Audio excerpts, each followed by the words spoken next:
अगर हम जीवन में कुछ सीखना चाहते हैं तो हमें हर छोटी सी चीज़ से एक सीख मिलती है।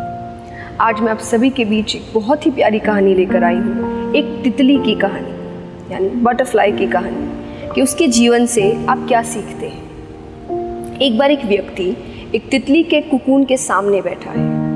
कुकून यानी तितली का जो सुरक्षा कवच होता है जिससे बाहर निकलकर वो उड़ने लगती है।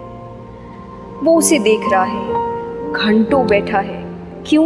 क्योंकि उसे तितली को उड़ते हुए देखना था, यानी उस सुरक्षा कवच से बाहर निकल के उड़ते हुए देखना था। बैठा है, इंतजार कर रहा है।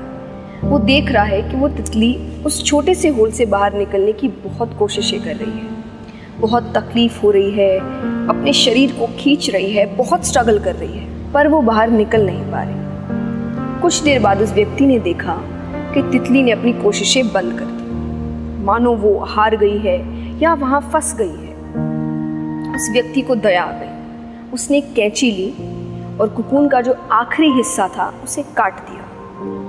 काटने के बाद वो तितली बड़ी आसानी से बाहर निकल आती है, लेकिन बाहर आने के बाद वो देखता है कि उसका शरीर छोटा हो गया है, पंख मुरझा गए हैं। फिर वो व्यक्ति नीचे बैठ गया। अब वो इंतजार कर रहा है कि कब ये तितली अपने पंख खोलकर उड़ने लगे, पर ये फिर कभी नहीं हो सकता था। क्यों?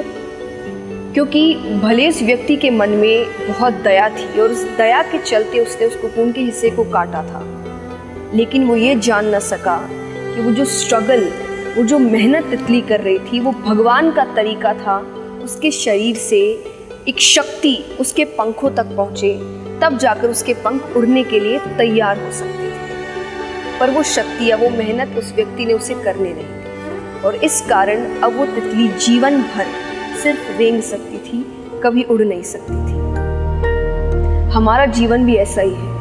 हमारे जीवन में जो दिक्कतें आती है, तकलीफें आती है, वो हमें आगे जाकर और मजबूत बनाती है, हमारी शक्ति बढ़ाती है।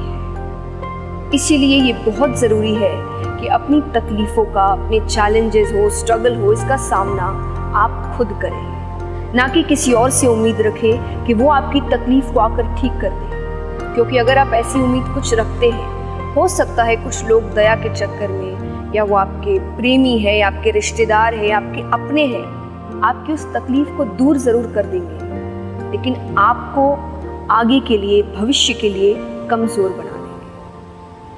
Thank you.